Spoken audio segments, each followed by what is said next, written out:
اعوذ باللہ من الشیطان الرجیم بسم اللہ الرحمن الرحیم بسم اللہ الرحمن الرحیم طٰ، یہ پھر حروف مقطعات ہیں. ما انزلنا علیک القرآن لتشقی، ہم نے یہ قرآن آپ پر اس لیے نازل نہیں کیا کہ آپ مشقت میں پڑھیں، لیکن یہاں یہ کہ تشقیٰ جو ہے وہ نامرادی کے لیے بھی آتا ہے. یہ عربی زبان میں یہ جو بعض حروف ہیں را با با رب، لیکن یہ کہ را با وا یا جس سے ربا بنتا ہے، ان میں بہت قرب ہے. اس طرح شین قاف یا اور شین قاف قاف شق، مشقت تشقیٰ، یہ بھی معنی ہے اس کے، لیکن یہ کہ زیادہ میرے نزدیک راجح معنی یہ ہے اے نبی ہم نے یہ قرآن اس لیے نہیں نکالا کہ آپ ناکام ہوں.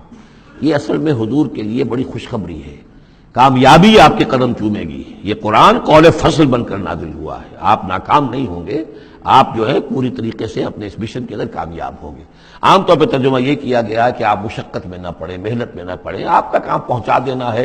باقی اب لوگ نہیں مان رہے ہیں تو اس کی وجہ سے آپ اپنے آپ کو اس صدمے سے ہلاک نہ کر دیجئے کہ لعلک باخع نفسک علی آثارہم ان لم یؤمنوا بہذا الحدیث اسفا الا یکونوا مؤمنین الا تذکرۃ لمن یخشی.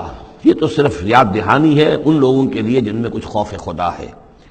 تنزیلا ممن خلق الارض والسماوات العلی، اس کی تنزیل ہے اس ہستی کی طرف سے جس نے بنایا ہے، پیدا کیا ہے زمین کو بھی اور بلند آسمانوں کو. الرحمن، وہ رحمان ہے. علی العرش استویٰ، کہ جو عرش پر متمکن ہے. لہ ما فی السماوات و ما فی الارض و ما بینہما، اسی کا ہے، اسی کی ملکیت ہے جو کچھ کے آسمانوں میں ہے اور جو کچھ کے زمین میں ہے اور جو ان دونوں کے مابین ہے. وما تحت الثری، اور جو زمین کے سب سے نچلے طبقے کے نیچے ہے. یہ سرا جو ہے گیلی زمین، اور گیلی زمین کے نیچے جو کیا ہے زمین کے اندر، وہ بھی سب اللہ کا ہے.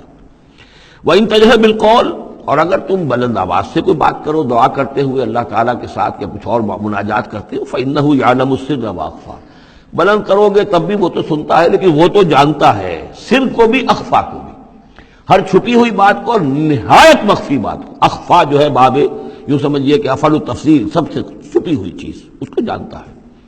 اللہ لا الہ الا ہو، وہ اللہ ہے جس کے علاوہ کوئی معبود نہیں. لہ الاسماء الحسنی، تمام اچھے نام اسی کے ہیں. اب یہاں سے شروع ہو گیا حضرت موسیٰ علیہ السلام کا قصہ. وَهَلْ أَتَاكَ حَدِيثُ موسیٰ، اور کیا تم تک پہنچ چکی ہے موسیٰ کی خبر، موسیٰ کے حالات. اذ رأى نارا، جب وہ مدین سے واپس آ رہے تھے اپنی اہلیہ کے ساتھ تو انہوں نے دیکھا کہ کچھ آگ ہے. اذ رأى نارا، رات، اندھیری رات تھی، سردی کا موسم تھا، تو یہ کہ شاید راستہ بھی اس وقت کچھ گم سا ہو گیا تھا. دیکھا آگ ہے. رأى نارا فقال لأهله، انہوں نے کہا اپنے گھر والوں سے، امکثوا، آپ ذرا ٹھہریے یہاں پر انتظار کریں. انی آنست نارا، مجھے آگ نظر آئی ہے. لعلی آتیکم منہا بقبس، یہ بھی ہو سکتا ہے کہ میں وہاں سے کوئی چنگاری لے آؤں تاکہ یہاں ہم آگ روشن کر لیں تو سردی میں اس کو آگ کو تاپ بھی سکیں گے. او اجد علی النار ہدی، یا جو آگ کی جگہ پر میں پہنچوں تو وہاں سے مجھے رہنمائی بھی مل جائے کہ صحیح راستہ کون سا ہے، ہم کسی غلط راستے پر تو نہیں بھٹک رہے ہیں. فلما اتاہا، جب پہنچے اس آگ کے قریب، نودی یا موسیٰ، تو آواز آئی، ندا کی گئی، اے موسیٰ انی انا ربک، یہ جسے تم آگ سمجھ کر آئے ہو، اس آگ کے پردے میں تو خود میں ہوں، میں تیرا رب ہوں. انی انا ربک، میں تیرا پروردگار ہوں. فخلع نعلیک، اپنی جوتیاں اتار دو. انک بالوادی المقدس طویٰ، اس لیے کہ اس وقت تم ایک بڑے پاک وادی میں، مقدس میں، طویٰ میں ہو. وانا اخترتک، اور میں نے تمہیں اختیار کر لیا ہے، پسند کر لیا ہے، چن لیا ہے، ایک بڑے مشن کے لیے تمہارا سلیکشن ہو گیا ہے. فاستمع لما یوحیٰ، تو اب ذرا توجہ سے سنو جو وحی تم پر کی جا رہی ہے. اننی انا اللہ لا الہ الا انا، یہ مقام اس اعتبار سے قرآن مجید میں بہت منفرد ہے کہ جو انانیت کبریٰ ہے، اللہ کی انانیت کبریٰ، جس طرح ان الفاظ میں قرآن مجید میں ظاہر ہوئی ہے، میرے علم کی حد تک کوئی دوسرا مقام نہیں ہے. علامہ اقبال نے یہ الفاظ استعمال کیے نا کہ ایک تو ہماری انائے صغیر ہے، دی اسمال ایگو، میں، ایک ہے بڑی ego, the great I am, the infinite ego. وہ اللہ کی جو انا ہے، انائے کبیر، اس انائے کبیر کا جس طرح سے ظہور ہوا ہے قرآن مجید میں اس مقام پر اور کس جگہ نہیں. اننی انا اللہ لا الہ الا انا، یقیناً میں ہی ہوں اللہ، اور میرے سوا کوئی معبود نہیں. فاعبدنی، بس میری ہی بندگی کرو.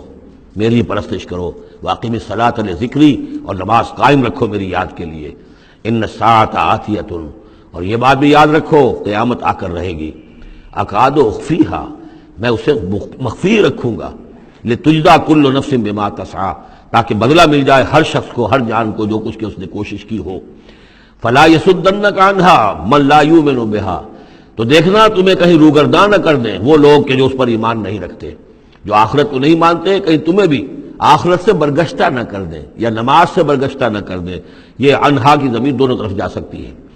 واتبع ہواہ، وہ لوگ کہ جو اس سے آخرت سے خود جو ہے روگردان ہے، اور جنہوں نے کہ اپنی خواہشات کی پیروی کی ہوئی ہے، فتردا، تو تم بھی ہلاک ہو جاؤ گے اور تم بھی گڑھے میں گرو گے۔ وما تلک بیمینک یا موسیٰ، اور اے موسیٰ تمہارے یہ داہنے ہاتھ میں کیا ہے؟ قال ہی عصائی، کہا یہ میرا عصا ہے، اتوکا علیہا۔ اس میں نکتہ نکالا ہے مفسرین نے کہ دیکھیے جو اللہ تعالیٰ سے مخاطبت اور مکالمے کا جو ایک ذوق حاصل ہو رہا ہے، تو جواب اتنا ہی کافی تھا یہ میرا عصا ہے، لیکن آگے بڑھا رہے بات کو، یہ میرا عصا ہے، اتوکا علیہا، میں اس پہ ذرا ٹیک لگا لیا کرتا ہوں، واحش بہا علی غنمی، اور میں اپنی بکریوں کے لیے اس سے پھر پتے جھاڑتا ہوں درختوں سے، وَلِيَ فِيهَا مَعَارِبُ أُخْرَى، اور میرے اور بھی بہت سے کام ہیں جو اس لاٹھی سے، اس عصا سے میں لیتا ہوں۔ قال القها یا موسیٰ، فرمایا ذرا جو ڈال دو زمین پر اس کو اے موسیٰ، فالقاها، تو انہوں نے ڈال دیا، فَإِذَا هِيَ حَيَّةٌ تَسْعَىٰ، تو وہ تو دیکھتے ہی دیکھتے ایک سانپ بن گیا، چلتا ہوا دوڑتا ہوا۔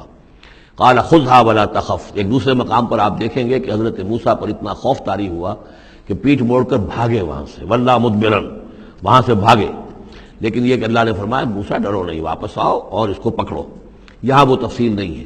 قال خذها ولا تخف، فرمایا اس کو پکڑ لو اور ڈرو نہیں، سنعیدها سیرتها الاولی، ہم اسے لوٹا کر واپس لے جائیں گے اس کی پرانی شکل پر، پرانی سیرت پر۔ وَاضْمُمْ يَدَكَ إِلَىٰ جَنَاحِكَ، اور ذرا اپنا ہاتھ جو ہے وہ اپنی بغل کے ساتھ ملاؤ، تخرج بیضاء، پھر جب نکالو گے تو وہ نکلے گا بالکل سفید ہو کر روشن، من غیر سو، بغیر اس کے کہ اس میں کوئی بیماری پیدا ہوئی، وہ برس نہیں ہوگا، اس میں برس نہیں بلکہ یہ کہ بغیر کسی مرض کے وہ چمکتا ہوا ہوگا سفید۔ آیتن اخری، یہ دوسری نشانی ہے۔ تو یہ دو نشانیاں ہم نے تمہیں دی ہیں، لنریک من آیاتنا الکبریٰ، تاکہ ہم دکھائیں تمہیں اپنی بڑی نشانیاں، ان میں سے کچھ نشانیاں، یہ دو نشانیاں ہم نے دی ہیں۔ اذهب الى فرعون انه طغى، اب جاؤ فرعون کی طرف، وہ بہت سرکش ہو گیا ہے، اس کی سرکشی جو ہے وہ اب حد سے تجاوز کر رہی ہے، تو جاؤ اور اسے دین کی دعوت دو، خیر کی دعوت دو، اور خاص طور پر یہ بھی کہو کہ بنی اسرائیل پر ظلم نہ کرے، اور انہیں واپس جانے دے جہاں سے وہ آئے تھے، فلسطین سے۔ صدق اللہ العظیم۔